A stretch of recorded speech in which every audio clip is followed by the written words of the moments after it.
welcome back to the next episode of Waifu Wars. I am literally anime Jesus Christ, Droovy Doo. And I'm that lowly with a mouth in her stomach, Soberoni. And welcome back to the Waifu Wars podcast, where we talk about all things anime, the good, the bad, and the weeb.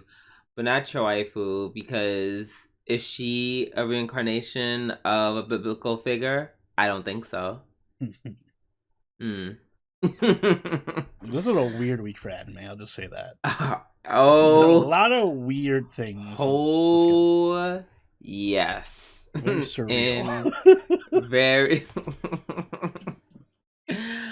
Woo! Some big swings this week. I will say that much. How you doing, Oni? I'm doing good. How are you doing, Drew? I'm good too. It was a little quiet today.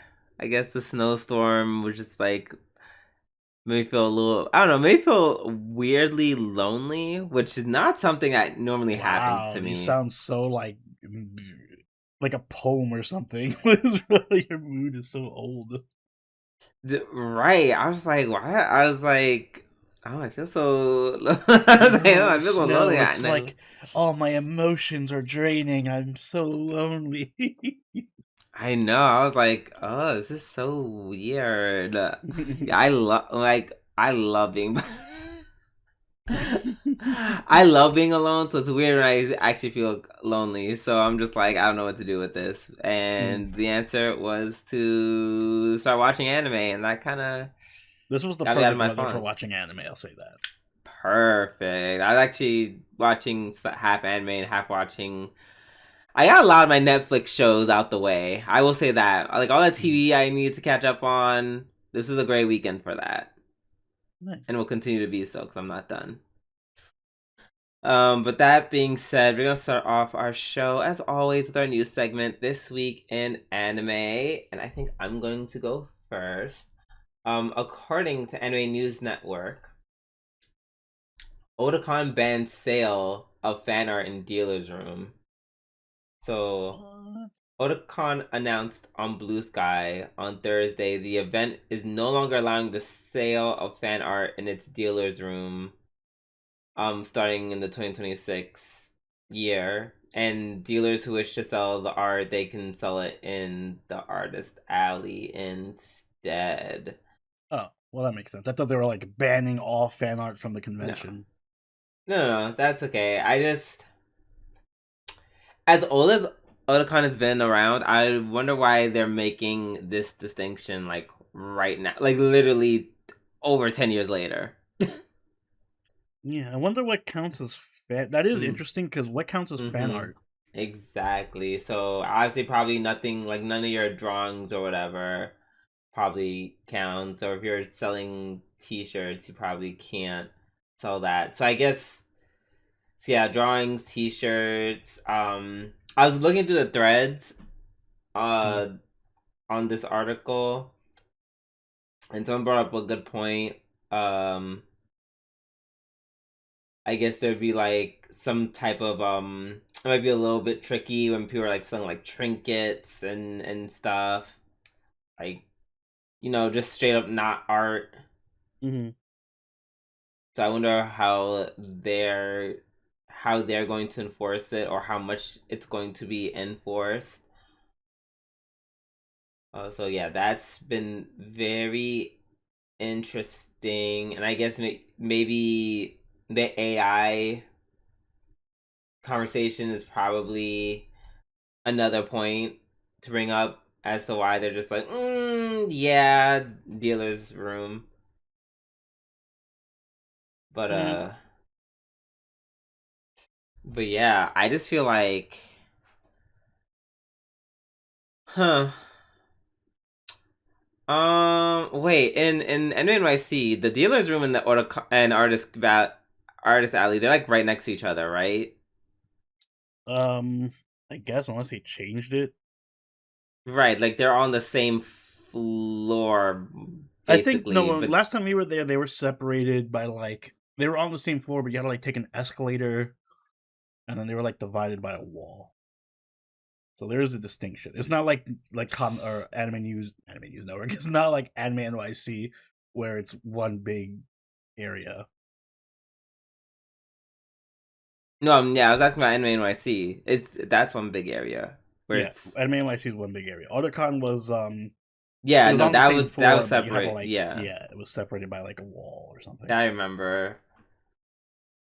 Um, so yeah, that's going to be very interesting. And then someone also have a question where like, you're like, so what about the dojins? That's what I was thinking. That's where my mind went because that's technically fan art. So Exactly.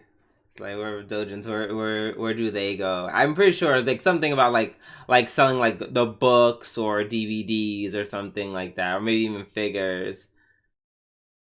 Those will probably be allowed to get away with or to be sold on like the dealer's room. Because how can you? Well, I literally wouldn't know how to check the authenticity of any of that stuff unless you're gonna have like the vend or not the vendors, the people who are working it, like literally go to like, oh, I don't think Nanoha gets butt fucked by five men. I don't think that's not that's not canon to the anime, buddy. You gotta have to go to you gotta take this off the market or go to the artist Valley Alley, excuse me. I see. It's funny because the way I interpret that rule or that policy now is that I just think that official outlets are going to be in the non-artist alley area, and then all like the unofficial like just artists and stuff will be in the artist alley. Excuse me. So I think even if it's like somebody like, let's say, even if they're selling dojins, if it's like an official business, like I don't know, Crunchyroll dojins, whatever, they'll probably still be allowed in the main area. I'm trying to think of like an actual official dojin seller in the U.S. Baku, I guess. Excuse me. But yeah, I mean, like, there's also so many things that aren't, you know, that aren't made by a legit company, but that I think could still make the dealer's room. Like anything, like I don't know, people selling. Do you think people like selling like keyblades and stuff? But Like, that's what I mean. Like, you can't just, they have no way of vetting like only official merchandise. Like, there's tons of vendors that don't sell official merchandise that are still in the, like even like Kinokuniya has like a bunch of random shit that is not necessarily official merchandise. yeah, yeah. So So I don't see how you enforce that. yeah, I don't see how they would either. But clearly, they're gonna have to be a little more strict. You know, they can't just make this rule and then be like, like we don't care. We don't care. Yeah. I guess whoever's going to Otakon will let us know. Knights, let us know. Yeah, let us know. All right, but that's all the news I got. What you got for me, Oni? All right. So I have two pieces of news that are kind of like basically the same thing, but related. So we have two huge Dragon Ball Super announcements over this weekend. First, and I guess less important, is the announcement of Dragon Ball Super Beerus, which is coming out this fall, and it's actually just a re-release of Dragon Ball Super with updated visual. I don't know why they're calling it Beerus specifically. I thought it was gonna be like a prequel or something, but no, it's just a re-release. It's an enhanced edition. I did see some screenshots, and it does look like a whole lot better than the original Super. So a massive visual upgrade for those of you who want to rewatch Dragon Ball Super, I guess, or watch it for the first time. There you go, you get a definitive version now. But the more important piece of news is that Dragon Ball Super: The Galactic Patrol was announced just yesterday. I don't think it has a release date yet, but it'll probably be the end of this year or next year. It's going to cover the new arc or the next arc in Dragon Ball Super, the Galactic Patrol arc or the Moral arc, which by all accounts is like the best arc in Dragon Ball Super according to everyone who's read the manga. This is like the equivalent of the Android and Cell arc, I guess, for Super. Hmm. So I'm looking forward to that. Oof, that's saying a lot I because the know last one was already pretty. it was pretty spicy. It's pretty The Tournament good. of Power. And people have been clamoring for this for years. Like literally, Dragon Ball Super. I'm reading now. It premiered in 2015. It's been 10 years. God damn, we're old. It's been 10 years since Super, and I know people are clamoring for the moral arc for forever. So I'm actually really curious. It's funny. My Dragon Ball journey has been. I was not that big a fan of Super, but then Daima, which lots of people hated, got me back into Dragon Ball. So now I'm retroactively now excited for Super again. Huh. I've always just been incredibly casual enjoyer of Dragon Ball. Mhm. Lord knows I've not seen like the 100 of movies that came out, and I'm Yeah, not I'm by no means a 100% super fan, but at I all. do But enjoy I'm it. just like, yeah, I'm enjoying this for sure. I see a picture of Goten and Trunks, and they look like they're, I don't know, preteens or teenagers. So I wonder if that has anything to do with it. It all builds back up to GT. All goes back to GT in the end. Except this is an alternate one, right? Where Pam is like, I don't really want to fight. I just want to be a girly girl, which kind of makes me sad. Is she even in it? I don't remember. Was she in Super? Maybe like a cameo, maybe, Mm. maybe. Uh, well, and that's fine because it doesn't matter if she's in there. All I asked is that we get a woman who can go Super Saiyan, and then we didn't get one, but we got two. Yes, And one of them was Super Saiyan Broly, so I'm okay with it. More of them. I hope they get appearances in this upcoming arc.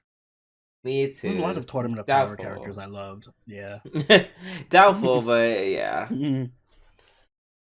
Alright, now that we're done with our news, it is time for our weekly reviews. And we are going to start off with Frieren.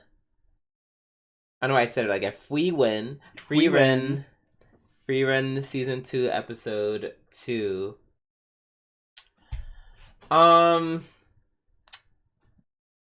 not gonna lie. I almost fell asleep halfway through. Damn, I can't believe Drew hates this season of Frieren and thinks it's the worst anime airing right now. That's crazy. No, I You was heard just it like here it just literally put me to sleep. I will Like, say we're not doing it any favors by running it right after Fate Strange Fake. we really should talk about switching it. I think we need to start slow and build up to something hype towards the end. I don't like this whole we're watching the hype anime first and then the put me to sleep anime comes next. It's supposed to be like you get the adrenaline rush and then you get a soothing. I don't know why Oni does this. Oni always likes putting the more exciting one, and then he's like, "All right, let's put the far less exciting one after." Wow, so... all this Frieren slander, jeez. No, you do this for every no, because there's less action in Frieren. Like there's, that's just a fact. Like that's just an objective fact, and you do this for every anime. I never understood why. Well, I literally asked people what they want to watch first, and so if you have a problem, blame everyone watching the live watch for this because they all voted for Strange. God damn it, fucking Patreon / you know they want Mementos. to get the action-y show first. I think the methodology is like we get the action and then we unwind with something fun and whatever. That's fair. I'm usually around that time. I'm just sleepy.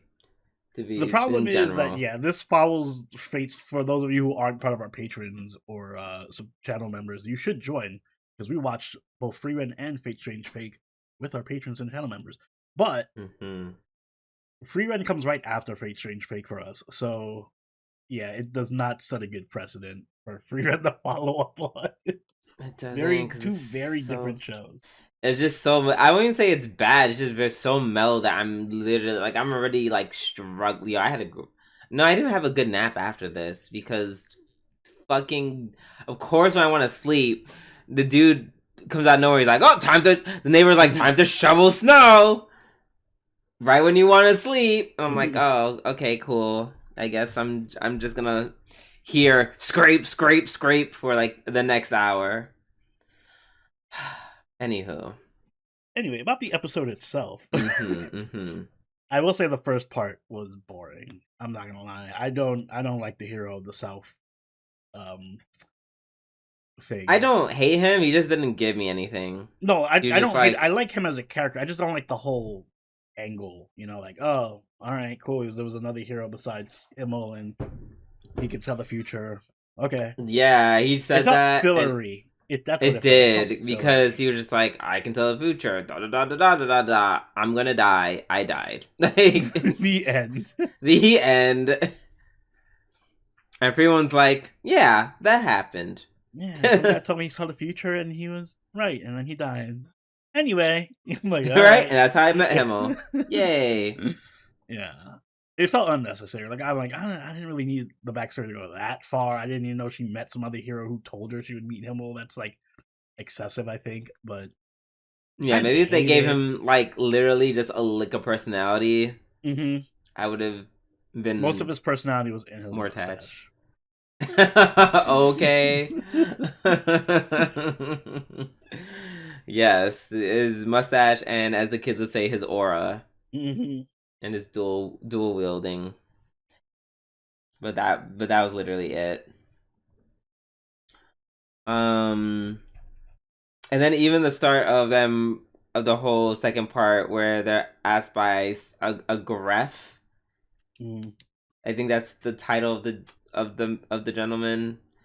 He was like, "Hey, retrieve my family's sword," and then even that was still kind of like they were kind of dragging it, and then finally the action scene where they just fight the nun, the demon who was posing as a nun of all people. Yo, these demons really don't care. Yeah, they just they're really. I give it to Frieren. The demons are actually kind of sneaky as hell. Right. That got me. Well, it didn't get me because I feel like, why is this woman here? But it would have gotten me if I was like an adventurer or something. Right. Excuse me. But yeah, the fight scene, what little of it was there, that was cute. It was more than what I thought it was gonna happen. I thought they were just not gonna do any fighting. So thankful for that. I feel like whenever they kill demons, sometimes it's so not anticlimactic, but like, you know, when like some opponent knows they're about to die and you see their eyes go wide being like, and then like the explosion happens and they're dead. That doesn't happen in Frieren because, and this is why I didn't give Frieren a 10. This is why I didn't give Frieren a 10, because the demon just looked up with that same bored ass look on its face and then just got obliterated. Yeah, that was kind of anticlimactic. I was like, oh, that was easy. I was like, right, I was like, is it dead? I literally don't know. I just saw it look up. And then I just saw the dust and I was like, okay, it's dead. I don't know. It's like, I get it. It's an art choice. It's an art style. It's the art choice. And the art is pretty good. But I don't know. Just watching everyone look like they low-key had a lobotomy, sometimes it's a little confusing. When it comes to emoting and stuff. Except for Stark. Stark is has like the most emotion of any character in the show. Yeah, which is nice. By far. And it's a good contrast with Fern and Frieren. Who once again are giving lobotomy. Oh yeah, and then we kind of find out at the end that it was like kind of pointless to give the sword back because demons are gonna come back for it anyways because they just want the sword. So it was like, okay, it was almost like, well, what was the point?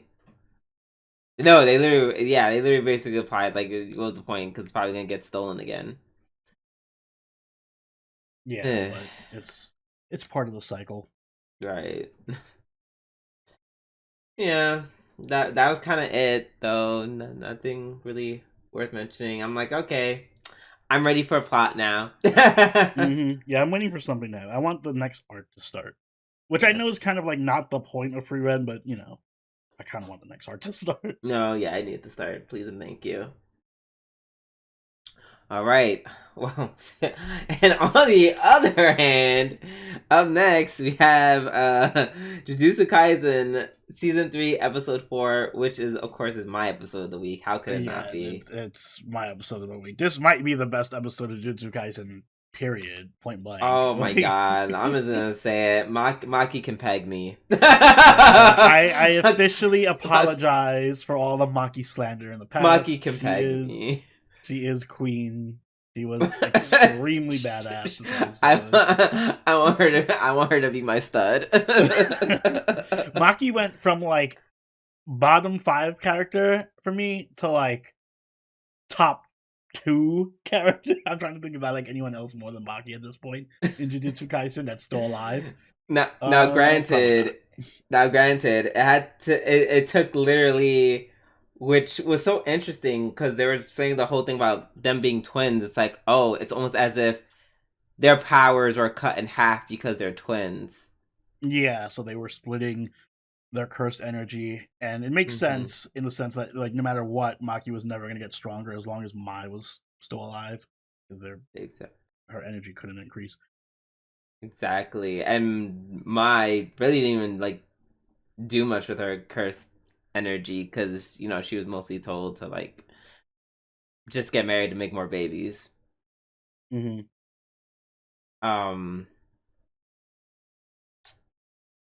But yeah, I don't know. There was a lot of heartbreak in this episode, though, for me.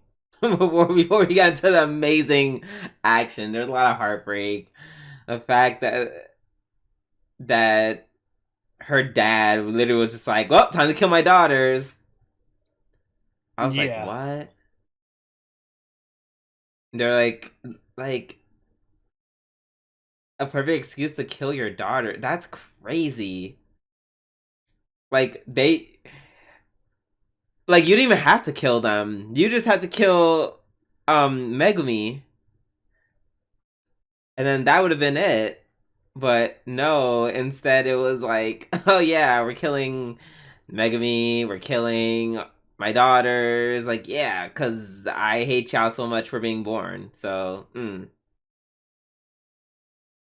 then he went on this whole thing, like, it was just, every word came out of his mouth was just like, I hated him. And then, of course, the whole scene where I guess, transfers her life force to Maki. Yeah.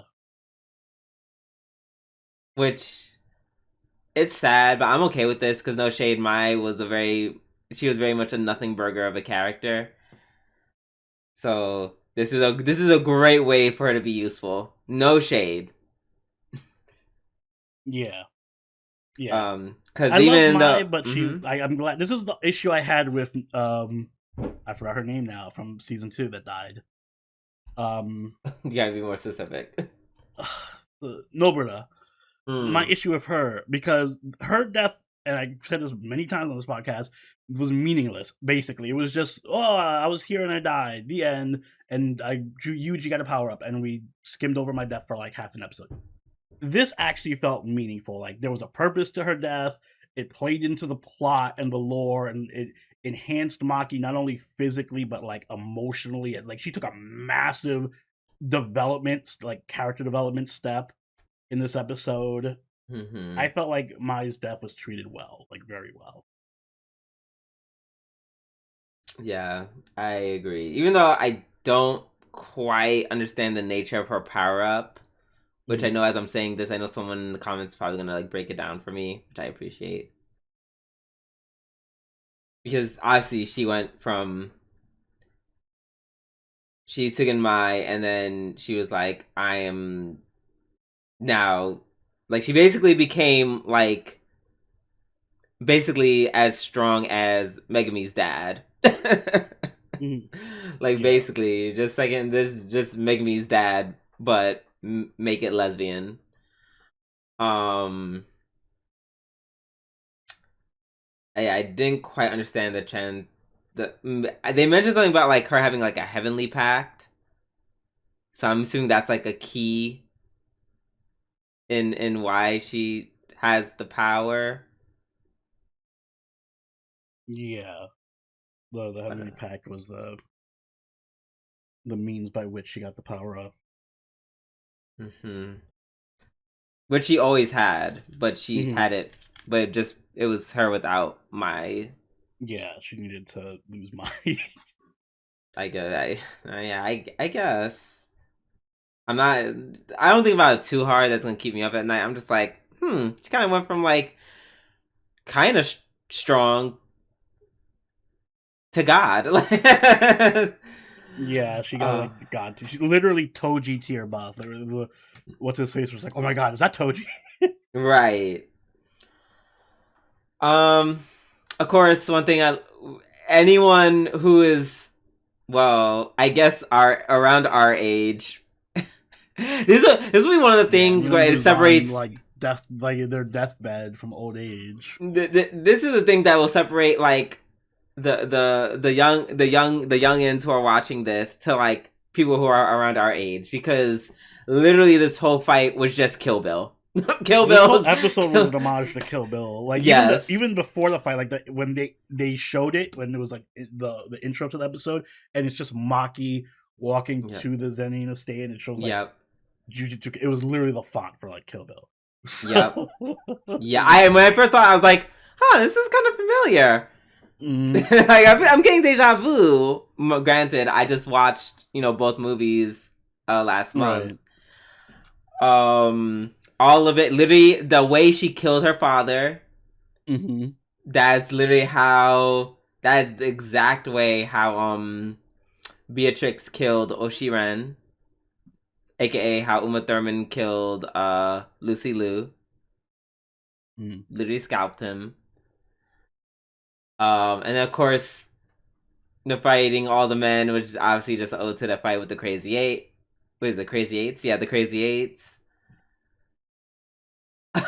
Which was just like which was literally just a mindless bloodshed. But with great action. And yeah, and then just loved it, like the stylization of it, the fact that it changes colors once the fight starts. I think that was new. That was not Jujutsu Kaisen. No, that was Jujutsu Kaisen. That wasn't I'm not sure if that was a Kill Bill thing, or if it wasn't in the Crazy Eight fight, I believe. So I don't know if that was also a nod to Kill Bill, the changing of the colors when they start fighting, and then it goes back to normal. Yeah, I think it was. Maybe I'm giving him too much credit, but I don't think it was a Crazy Eight fight though. Yeah, I feel like that was a thing in one of the Tarantino movies, but yeah, I do love. This is what I think people need to understand about adaptations, because there's a few people who are upset by this episode, believe it or not, because clearly this was a visual. Like, this was not how it was in the manga. The manga was not an ode to Kill Bill. Yeah, this was all visual on the part of the anime direction, and I think that's good. I think a great director who sees the material and is like, oh shit, this Maki scene reminds me of Kill Bill. Maybe I should show some of the Kill Bill influence and like reinterpret the scene a bit to make it more in line with like an ode to Tarantino or something. I think that while still getting across everything that happened in the manga, I think that's what a great adaptation does. It reinterprets the source material in a way without losing its authenticity. I really loved it. I love the direction it took. Yeah, and also I don't even know how you complain, because it's not even like, yes, a lot of it was Kill Bill, but like a lot of it was not. Like after the Crazy Eight fights, it was just a Jujutsu Kaisen episode. Yeah, it was just Jujutsu Kaisen episode. Kill Bill did not have somebody running at supersonic speeds like punch Maki. Right, exactly.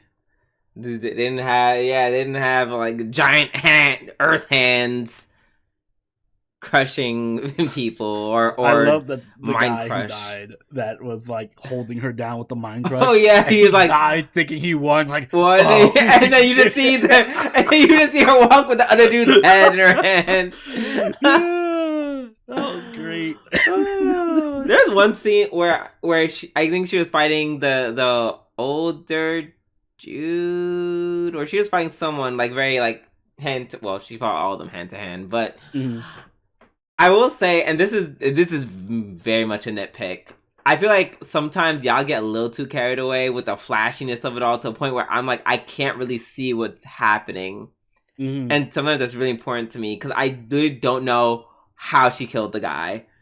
It was just so much flash and He just explodes. like I'm like, did all I see just a bunch of spinning and then blood spraying everywhere, and I'm like, huh? No, I kind of don't care too much about the Crazy Eights fight because it's just like that's just violence porn.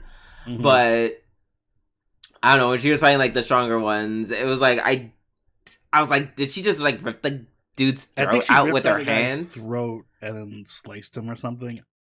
or something? See, knows how you have to be like, I Yeah, or think it was something. right. You know what the crazy thing is about this week Mm-hmm. is this whole scene with all of Maki killings and stuff might not even be the most violent kill that we had. Yo, that's insane because you are actually. I think you're actually correct. This was not. This. Woo! We'll Jeez get to Louise.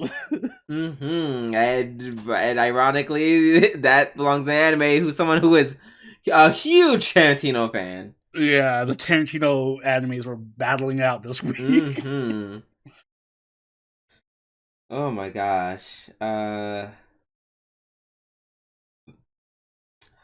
Oh damn! I wrote some in my notes that the kick was insane. Apparently, there was a really badass kick that happened, and I forgot what it was. Dang! I wish I had specified. I wish past me specified what that meant. Pretty sure she You like have to just write kicked the like in parentheses in your notes. right.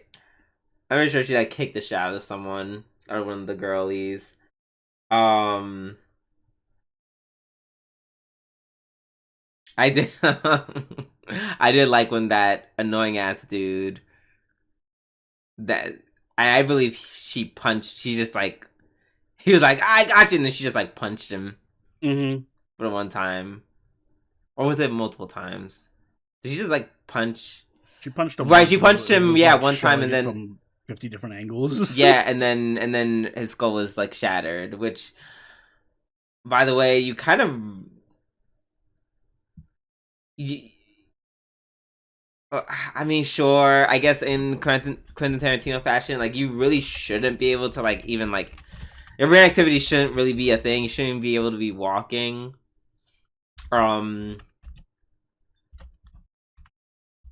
And yeah, it's giving like Maki like truly like killed everybody. I wonder if she killed the kids. I'm like she like I don't know because she went to her mother and then I didn't expect her to kill her mom. Well, she almost did. I'm just like these two are tenacious. Yeah, they survive a lot. I don't know how Homeboy was talking after half his face got crushed. Right. And then her mom who got her throat slit came up behind him and just stabbed him to death. And she's like, yeah, go Maki. I do like how it was like poetic justice because remember when we first met him, he was like, "Oh, fuck women. If a woman tried to ever kill me, I'd stab her in the back." And then he got stabbed in the back by a woman, so that was cute. Yep, of all the people. Yeah, she's like, my daughter's the best. Yeah. Like, it was like super badass, but also very sad.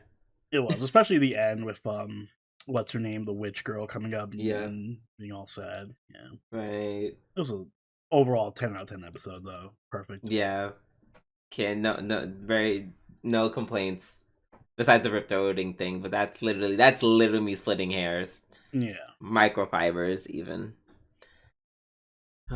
All right, let's move on to Oshinoko season 3 episode 2.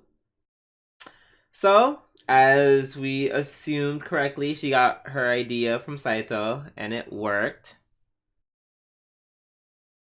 And it's kind of interesting, but also a little sad watching him go back and forth, being like, "I'm not in this business," but he still cares about it Yeah, he was getting all hyped and because excited. once he found out that her plan worked and that she got on the show, and then he Mm-hmm. kind of just tried to reel himself back in. Um, and then it's very interesting that Aqua picks up on what she's doing. She's not just kind of like walking around. Like he realizes like there's a clear shift in her energy, and then he's like, I think someone's telling her to do all this stuff. Yeah, it's like, oh, she's clearly playing it up and like embellishing stories and stuff. Right. So it was very. So someone's coaching her.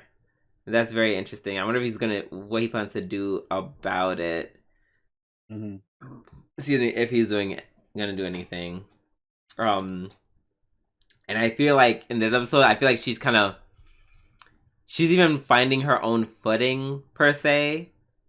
Mm-hmm. As in, she's obviously the bigger plots, or the bigger things, or the bigger moves, probably coming from Saito, but the way she's getting it done, I think she's like, kind of, she's learning the art of manipulation.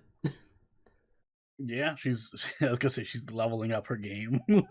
like she's going down the path of kind of what Aqua was doing earlier on. Yeah, but in a way, I would say in a way that's a little more dangerous.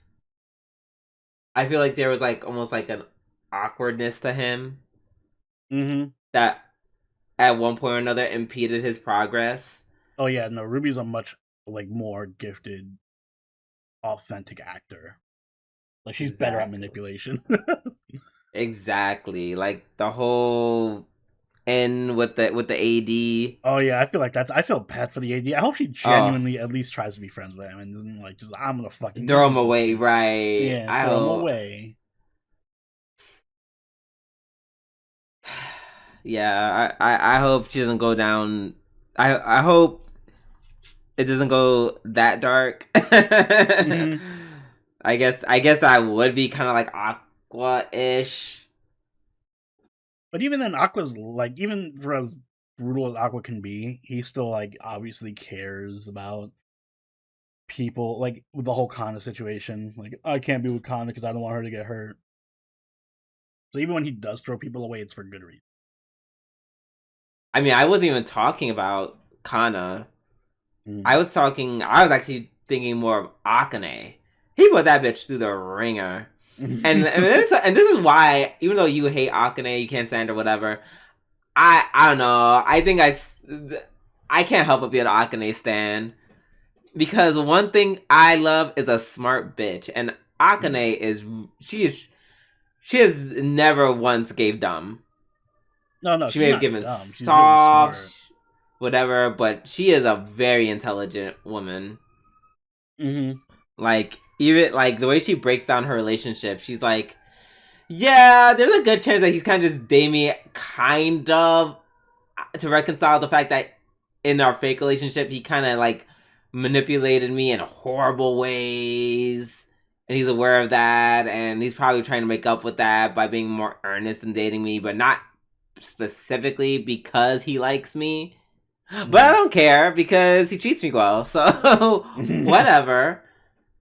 And then even went as far to notice that, like, yeah, the fact that you throwing her away, it makes me realize that you actually do care about her a lot, and that actually kind of upsets me. I feel so. This is my gripe, like my pet peeve with these types of shows. I hate that everyone is just miserable. Like, I get it. That's the type of show. She's not, but she's not miserable. She understands what's and that's the thing. She's compartmentalizing what's happening. Yeah, but it's a sad situation. It's not a good situation. She's just it's not a good situation, but she's not miserable though. I'm miserable watching it because it's like even when we have a relationship, it's a pseudo fake kind of I'm doing this for reasons outside of actually liking you situation. It's not a real romantic situation. So like that's what upsets me. I'm like, listen, if you're gonna pick Akane or Kana, I feel bad that Kana is gonna lose or whatever. But if you're gonna pick Akane, at least date Akane. Don't do this half-ass like. He is dating her. All right, but for real, don't. He is dating her for real. Okay. He's dating her for real. It's okay, not fake. Akane, sure. You keep telling yourself that. Whatever helps you sleep. Like is his relationship, is his feelings 100% in it? Probably not. Are they definitely 20% in it? I guess we don't know. I think he's trying. I think he's trying. I think he thinks he's trying. I think he's trying to be a good boyfriend. Yeah, because that's the role he has to play, not because he actually cares about Akane in that way. Yes, he's like, I need to do the right thing by Akane and actually be the good boyfriend. And she's like, I'm okay with that. Because he's treating me nice and he's hot. How romantic and supportive, and I can totally get behind girl. This is why Toradora is my favorite. This is why. Okay, girl, just say you don't like dramas and move on. You can have drama and still. I just hate these wishy-washy fucking romantic relationships. And also, yes, this is not as the fact that Kana is miserable and dying in the side doesn't help me feel better either. I'm sure she's not going to get any screen time this season and just like languish in obscurity. You know how this anime starts with both characters dying and then them being reincarnated to their mother, who also gets miserably murdered. Are you aware of this? Because you're like, where's the happy? That has nothing to do with Kana being miserable. All right, that's their problem. I care about Kana. It is their business when he came and be around her because he's so traumatized. He's like, you're so happy and glow in the glow up like my mom, who also got murdered out of nowhere. So now it is her business. See how that works? See, I know what I signed up for, so I'm not complaining. Actually, I kind of live for it. Well, listen, I'm sure you will complain once Akane suffers.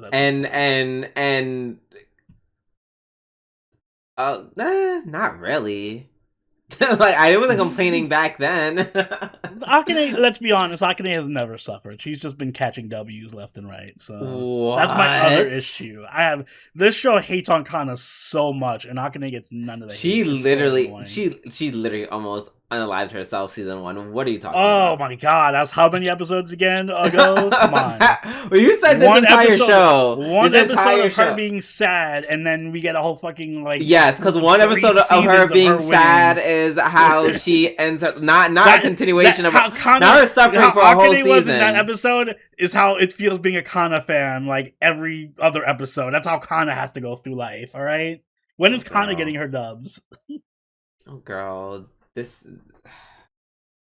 get over it. I feel like this is your like, I'm mad because my favorite girl's not winning. Yes, I am mad because my favorite girl's not winning. That's why I don't like watching romantic dramas. Okay, that doesn't make the show bad. Like you're just being mad. I would rather it focus. I get mad whenever it focuses on the dating with Akane thing. All right, that's just okay. So this is a subjective gripe. That's all I need to know about. That's fair, and that's fair. I hate dramas. I hate dramas, and I hate dramas when my girls are not winning the romantic war. All right, so I doubly hate when it's a drama and my girl is losing. It's like watching my team lose. It is. I can't even appreciate Akane's good parts. Like that whole scene she had where she was like, "Oh, if he cheats on me, I'm gonna kill it." That was really cute. Oh my god! Yes, thank you for reminding me. I love that scene. That was so funny when he walked away quickly because he was like, "Uh oh, some crazy ass girl vibes." He just walked I would away. enjoy I love Akane that so scene. much more as a character if Kana didn't exist and I wasn't loyal to Kana, so I can't enjoy I Akane. know. And Look, I meanwhile, hate that shows pit me against characters like this. I can't believe it. hit you against characters is insane. Because But that's the point of it. You're supposed to pick a character and stand with the character. I don't know. I like both. I will say out of the two, and I don't know if this is me being subjective. I think I just find I don't know. I think Kana is interesting, but Akane, I don't know. Kana is definitely my she's type of just, character, and Akane is definitely your type of character. but I like both. They're very I don't different like types of characters. honestly, if something happened and Aqua started dating Kana, I'd also be equally okay with that. I would also be equally okay with that because I think they'd be really cute together. Like I'm not against them dating at all. Like, see, yes, where you and I differ. I actually would think that would be cute, but I'm also okay with him dating Akane because I think Akane is a more interesting character. I think I like Akane as a character. I just don't like the romantic relationship between the two of them. Also, I just don't feel like they have that chemistry with each other. I feel like Kana and Aqua do have that kind of energy and chemistry. Yes, I know that's the whole point. That's why it's Akane has more of the like I'm his sidekick and we're gonna fuck shit up together energy. Exactly. She's like his Robin to his Batman. Yes, like it is their relationship is far more calculated compared to his relationship with Kana. And but he can't allow himself to he's like, I'm kind of trying to be normal and put my guard down, but he's like, whoa, bitch, I can't do that. I can't go that far. Okay, all right, at least grant me this. If you're gonna do this whole thing and you can't bring Kana with you, whatever, at least like have Kana do something else and like not be miserable and off screen for the entire season. I agree, and that's what makes Akane more interesting. Because even when she was just like the fake girlfriend, even before she was the girlfriend, I was just like, I found her so interesting. Like literally, her researching the whole thing. Once she started doing the whole research on like in a low key crazy obsessive way, that I was hooked. I was hooked. I was hooked on Akane from that point going forward. Yeah. And it's like kinda like, yeah, I think Akane is just kind of like on the crazy side, which is why I like her more. And then I'm sorry, Akane is on the crazy side, which is why I like her more. And I would love characters like Akane, but Kana came first, and I already fell in love with Kana. Yeah, Kana is more. I don't know. She's more of a straight shot. You know, more personable. Even when she's not. Mm-hmm. I mean, if she could have like a kind of crazy moment too, that'd be kind of great. But yeah, but that's not her character though. I hope they do something with her. Like, she doesn't have to be crazy or anything, but like, you know what is her character? Taking charge and being like enforcing her way into situations. I feel like it would be within her character to like not be mopey, get up, like interrupt a date that Kana or that Akane and Aqua are on and like demand something. Or like force herself into a situation. Just like get her to do something. Or rival put Aqua or put Akane and Kana in a show together and they did that last season. Right. I was like, what? I was like, again. Give her something to do. Just give her something to do. Jesus Christ, give her something. Instead of just suffering in silence and not being on screen for the entire show. Okay, well, you're a little. You're being a little dramatic. Ironically, you are. Because you said the whole show. Girl, it's 2 episodes. We're only 2 episodes in. Well, this season. Relax. This season, right? You're proving a point though, because even when Akane isn't dating Aqua, she's still doing shit, and she's like doing other stuff and being involved in the plot. When Kana's not dating Aqua, she's just nowhere to be found, and she's crying in a corner. But she's never dating. This is not the first time. She this never has dated happened before. She never dated Aqua. When she's winning the race or whatever. Winning the race. Well, technically, Akane's never dated Aqua either. They're just fucking fake dating, but whatever. No, they're dating now. Now they're dating. I know, yes, it doesn't count to you because he doesn't really like her like that, but dating is still dating. People are in relationships where they don't really like the other person all the time. Yeah, they're fake dating. Got it. That's not fake dating. That's real dating. Unfortunately, it's still a relationship. It's a fake relationship. All right, whatever you need to say to feel better. Nah, whatever you need to say to make yourself feel better. No, don't. We're in a romantic relationship. Right. You're clearly the troubled one. You are clearly the one who's troubled for whatever reason. I just want Kana to be involved in the plot. All right, I would appreciate a little more Kana. Thank you. I feel like, but I feel like when she's roped into it, I feel like you're not gonna like it. I know, because the show's always gonna be miserable and they'll not have fun with anything. We'll see. All right. Up next, we have Fate Strange Fake, episode 4. Yes, the Gil versus Hercules versus Hippolyta fight. Yeah, just the this feels very reminiscent of Fate Zero, where it's still Gil, but then Arthur and Iskander, and it's very much a dicks out competition, which for once it seems like Gil isn't the clear winner. Yeah, he kind of got fucked up. Well, not fucked up. No, he didn't get touched at all, but he got, shown up. Like, it was clear. Yeah, like Avenger was like, okay, well, you can't do anything. Like, you can't do anything. You literally cannot hit me. And then Homeboy is like, well, that's cool because you can't hit me. But I don't think Avenger was like really trying to do much. I think this is Avenger's way of saying hello. Yeah, basically. He was just like, I'm here. I'm a threat this Grail War. So yeah, I hope I can see an all-out fight between those two. That'd be really fun. Hippolyta. Oh, Hippolyta. It's like she's so cool. Really like she's cool, but yeah, this is clearly like it was really much giving. She's clearly the Artoria in this situation. Literally had the hairstyle done the same way, which was like so gag. I was like, oh my god, we get it. We get it. You need a Artoria kind of clone.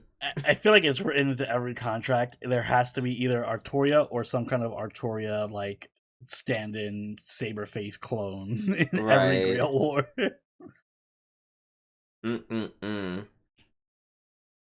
Yeah, it's just like in Fate Zero, they were both like, Artoria, shush, away, away with you. Excuse me. So yeah, their little 3-way fight was pretty fun. And then Loli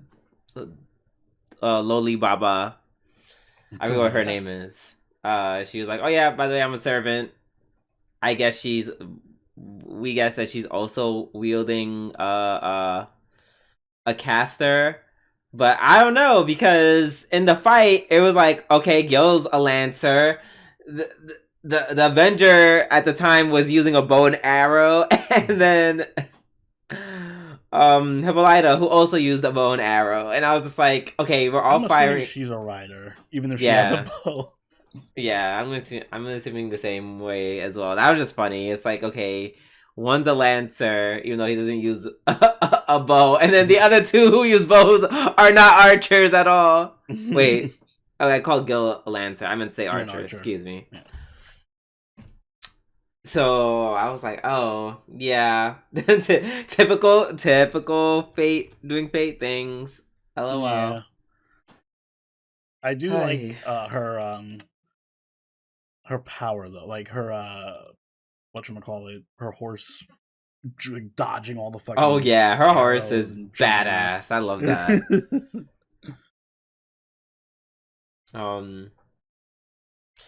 I feel like the moment that horse dies, though, it's a wrap for her. Oh yeah, no. And I it feel like will. she's gonna be relevant. I feel like she's gonna be a relevant servant. I don't think she's gonna be one of the ones that dies off. Not just because she's a saber Well, face. she won't. Well, she won't die off early if she dies at all.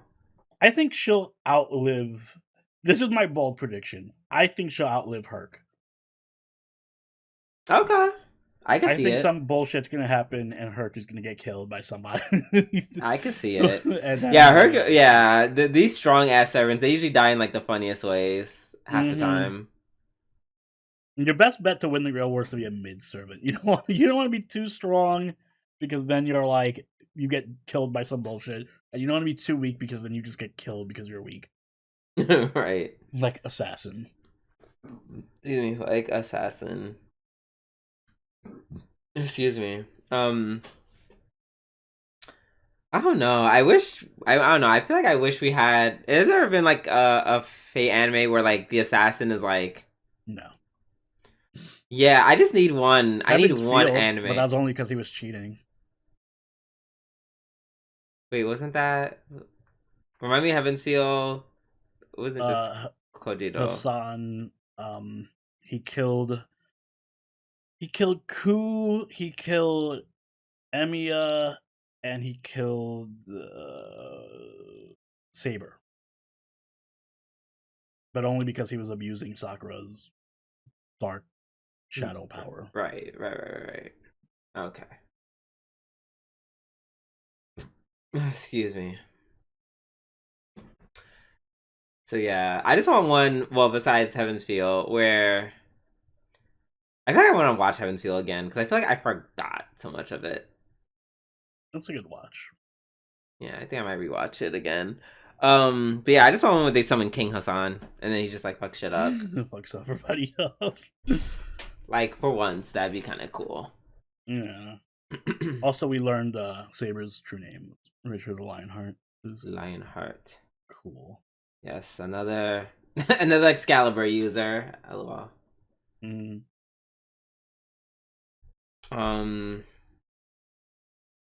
Yeah, he's cool. He has a little scene where he was shredding the guitar, where he was just like, well, I kind of do have a wish, but it's like it's not that serious, so everyone else can fight. Yeah. I feel like he's not gonna show up to fight until like the very last episode of the season, and then he'll be like, "Oh yes, I'm here. Let me do my Excalibur," and then the season ends. Part 2 coming in 6 years. But yeah, that aside, that was basically the episode. Some nice fighting introductions. Yeah, I'm excited for next week. Same. Can't wait to see the other 500 server introductions that we haven't gotten to. All right, up next, Golden Kamuy, the final season, episode 3. My God. Wild episode as well. My God. I want to talk about the most anime characters who just refuse to die. Yeah, he got like his stomach slit open, strangled by his intestines, stabbed multiple times, kicked through a window, and then crushed. Yep. He's like, I know you didn't, but I like them. And then he just, a homeboy just stepped on his face, and you see the blood just gushing out of his ears. Like, yeah, it's clear the author had a personal vendetta against Jack the Ripper here. And honestly, work. Like, but see, and that's why I like anime like this, because like that is a fitting end for someone who kills prostitutes. Who was a serial killer who killed prostitutes in like very awful ways. Also, funny enough, not the last anime we're going to talk about that mentioned virgin births. I had a nickel for every anime this week. Oh wait, we actually skipped over it. Oh shit. Okay, we'll double back. Yeah, we'll go back after this. excuse me, but yeah, that was that was crazy. Like just awful. Like literally. First of all, shout out to Asirpa who did not just like stand there while he's about to kill her. Homegirl just said, "Boom," and just socked him one with the bow. Mm-hmm. And even though that probably should have rendered him unconscious because it hit him in the chin with a hard ass bow, of course he just didn't. And then, like you said, stabbed. And I was thinking it was gonna start like this great fight between the two of them because he said something really cool. He's like, "Duh, yeah, doesn't matter who your parents were, it's how you live that counts." I thought I was gonna do some like really cool ass fight that was gonna end in him dying. Nope, just gruesome. Also, it's gruesome execution. gruesome. Like, why is he walking up with his intestines trailing behind him? Like, I mean, obviously the answer is anime, but it's like, girl, you literally would be in shock from the from the injury that you literally would not be able to stand. That was crazy. All of that was crazy. Monologue. Monologuing and everything.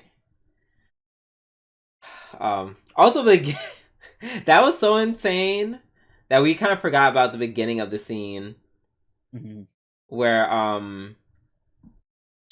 whatchamacallit, the stripping, where what's the dude's name? I wrote it down somewhere. Not Tsurumi. Usami.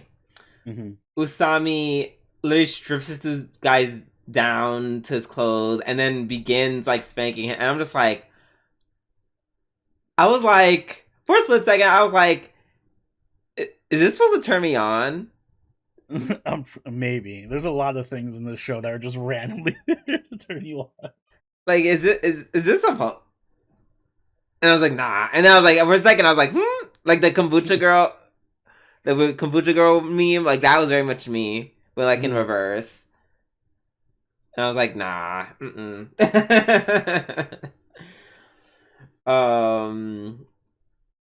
Also, it was like, God, just another. Why are the perverts like the strongest characters in the show? The perverts are like God strains. Obviously, Jack the Ripper took like a million stabs and injuries to kill him, but also Usami, who is first of all, which is why I mean they're the strongest, because he was fucking suiting me up. Yeah. The only reason why he didn't kill Tsurumi is because he got cocky. Yeah, that was some stupid shit. You think you can shoot me before I can? Oh, fuck, you can. Right, he said, oh, yep, but they had the bullet in my mouth while you were monologuing. That was awesome. But yeah, he got popped his own negligence. Okada shot him once and then tried to kill him before he got to Tsurumi, but he failed. I mean, he killed him, but he failed to make it a clean shot. Well, at least a headshot would have stopped him. But he shot him in the chest, so he was able to tell Tsurumi everything. And he's like, yeah, see if Tsurumi really cares about you. Meanwhile, Tsurumi, Okada forgot that Tsurumi is the craziest of them all the perverts. Because Homeboy was like, yes, let me... At first I was like, why is he sucking on his finger? Like, once again, is this being homoerotic? And then he eats it. And I was like, oh, yeah. Never mind. Together forever. You're always a part of me. And I'm just like... That's crazy. That's crazy, but I don't know. I guess it beats it beats you, like, I don't know, trying to like fuck his corpse.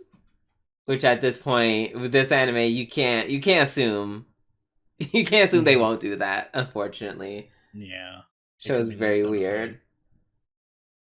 And then of course his last words, "I'm so happy I could come." And I'm like Which also, speaking of which, showed like a cutscene of Jack the Ripper. Oh, Jack jacking off.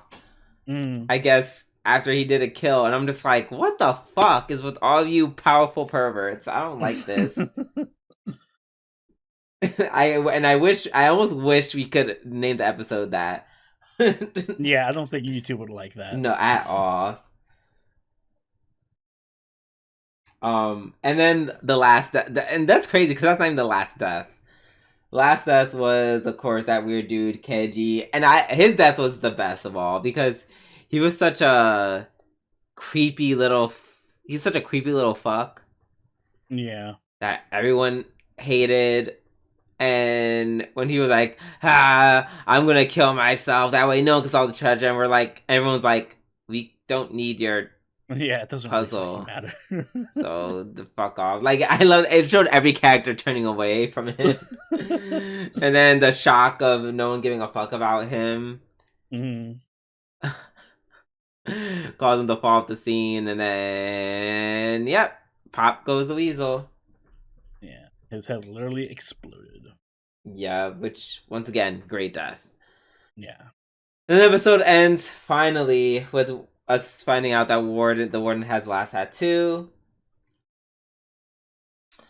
But more, which makes him like a death. I feel like that was like a death flag, high key. Oh yeah. And then it shows that Okata is working with that one dude in the 7th Division, whose name I don't know because there's a million fucking characters. Well, there might be a lot less soon. I hope so. I'm tired of all these names. they're all there's so many of them, and they're all long. They're all so long and different. Jeez. But yeah, we'll see what happens with that because that was pretty interesting. And by the way, if there were two characters who would be working in cahoots with each other, they look like they're both kind of the same cloth. Just very people, like just people with shifty ass eyes. Okay, let's move on to Fire Force, season 3, part 2, episode 3. So Shinra is literally Jesus. Literally Jesus Christ. Because as we learned that, I guess we learned that the Great Cataclysm already happened, which means our world fused with had an Adola link, Mm-hmm. and therefore the old perception of the world was like, hey, I guess yeah, after the world was fused, there still was a concept of like a Jesus Christ figure who's going to save us all.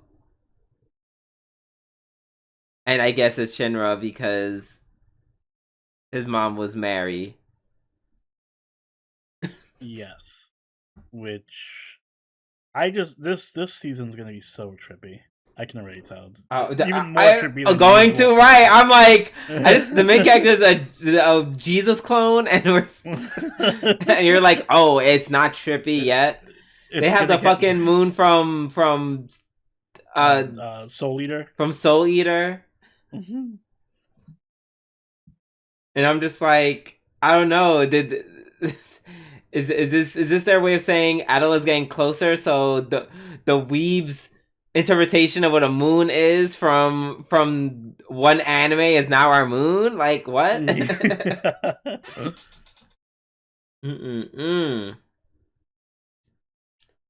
So yeah, that's insane. I am glad that Show kind of gets to learn all this, so now it makes Show kind of like a super relevant character. Mm-hmm. Yeah, he was really cool this episode, actually. I agree. Yeah. Moments. Oh yeah, him and Arrow. Yeah, that's her name. All the times they're like, oh yeah, are we gonna kill this dude? And then you had the scenes of him like kind of like tapping into like his childish wonder.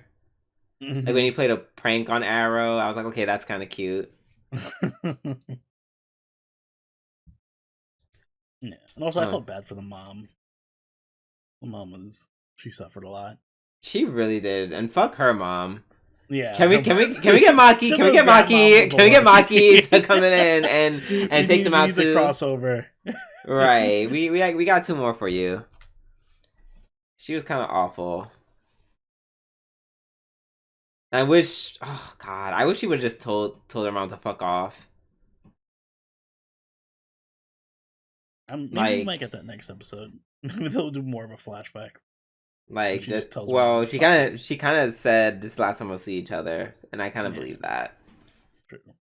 Like just being verbally and emotionally neglected, verbally abused and emotionally neglected by your parents, and then you raise some kids, and then you just die from doppelganger syndrome. Like, damn. I feel like Mary didn't suffer like that in the Bible. That's all I'm gonna say. Yeah, I don't think it was that bad for her. I don't think she went through all that. Like, the worst thing she did was she had to give birth in a manger. Yeah. Didn't have enough rooms at the inn. Right. But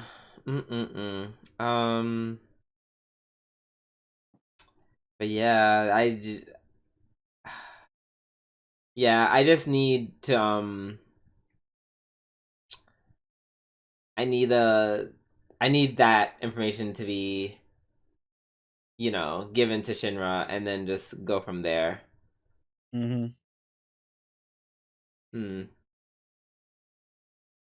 Which and also explains why Shinra's doppelganger was doing all that, because that's the world's perception of him, which they kind of touched on.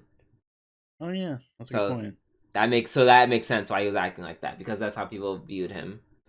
That's how the majority of people viewed him. So yeah. Which is a terrifying thing, like the majority could you imagine? Out of the link, what the majority of people think. And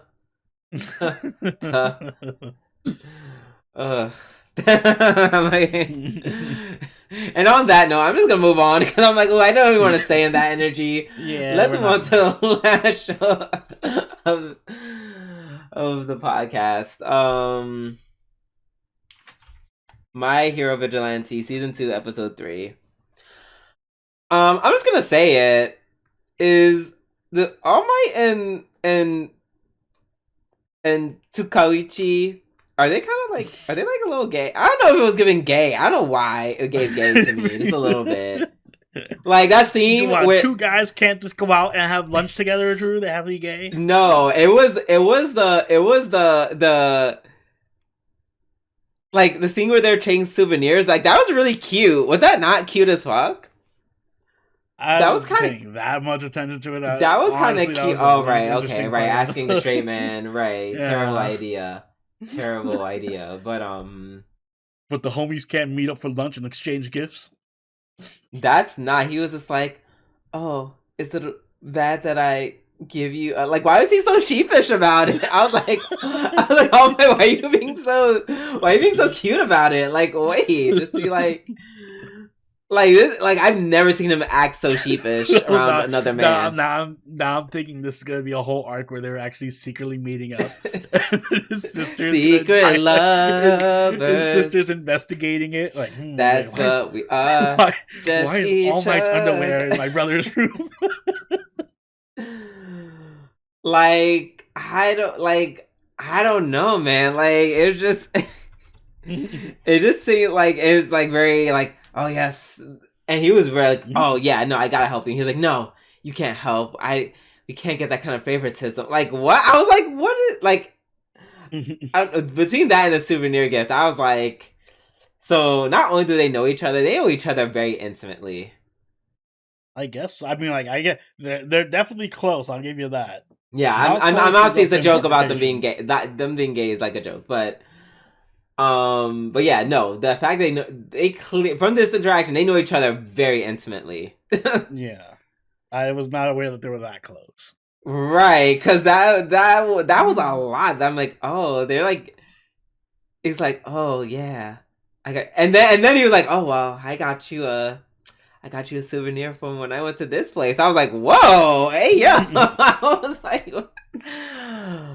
was like, wait, okay, they really like each other. Okay. Okay, this might be my crackpot theory. my my tinfoil hat theory for this season, because that was wow, I was like, that was a lot. I was like, oh, it's kind of, I was like, y'all are super cute. Like if this was like a romance anime and that was like a teenage boy and a teenage girl and they were exchanging souvenirs, you would be the first one to be like, oh yeah, no, they're totally into each other. Mm. So just saying, it was cute. Got my eye on them. I don't expect anything more to come from it, Drew. Unfortunately for you. No, they're gonna explain why they know each other. Maybe. Yeah, maybe you get like a cute flashback or something. Yeah. And then of course the bath salts gag, that was pretty funny. Where he ended up using them. And then of course when he met up with All Might, he's just like, he couldn't even take off the hat because he's like, oh, you're gonna know that I used your bath salts. I don't know. It's like the more I say it, the more it sounds, my theory has some merit to it, if nothing else. Well, you root for that couple. I'm gonna keep rooting for Pop Step and Koichi. Oh, they're gonna, yeah, they're clearly going to be together as he gets stronger and she becomes more lame because she can't do anything. She gets weaker and weaker. Well, not weaker, because no shade, she was already the weakest. Like it's impossible for her to get weaker. Everyone else is just getting stronger. Well, yeah, weaker. She literally can't do anything. Speaking, but she can though. That's like the thing. Jump. It's like her power is not like horrible. It's not horrible. Yeah, it's giving. I am just like I am the psychic. I am the psychic of psychics. I am the psychic of psychics. Like that is all I can do is bounce around and yell to people to do stuff. Rescue people's cats. Listen, I'm sure you could figure out how to use that power offensively. It's like, how many characters in My Hero Academia have the shittiest power, but they manage to fight with it anyway? I can't think of one that's like even. Froppy is literally just a frog. Yes, she can literally jump. She can use her tongue, that can restrict people. Well, maybe you can give Pop. She's already. I already named how she. It only took me 2 sentences to make her better than Pop Step. Pop Step, she can get like cement shoes and fucking stomp people. Okay. Come high up and then land. There's no way I can't name like at least 5 different ways that's be a liability issue. And also probably just destroy Pop Step's like feet. Now at least Koichi's getting stronger. He's getting force push now. Yes. So it's giving literally like, okay, so he low-key, like, well, we already said it. He has powers of gravity, which makes him just busted, because then he's going to just be able to repel things, and then, like all the bullshit powers you have with gravity, which is basically giving that one dude from, what's the Fairy Tail knockoff? Which I need to go back to. The one where they're in space. Eden Zero. Yeah. Yeah, that main character also had like gravity, but no shade. That anime is that anime, and this anime is this anime. So they're using ways that I guess make more sense or cooler applications as his powers get stronger. Which would also, which now I think about is kind of cool because notice how on like the poster he's like the main character, but he's upside down, and I feel like that was very done on purpose to like Oh demonstrate yeah, the you're fact that right. like, hey, I'm upside down because I'm gravity boy or whatever. Makes sense. I did like the moment at the end of the episode where they were he's showing off his power and pops up is just like, no, think of use the example of what's his name as a negative example. Don't Boo, be which like I didn't like. I was like, boo, Pop Step, you're already weak as shit. Stop being a wet blanket. Stop holding other people no. back.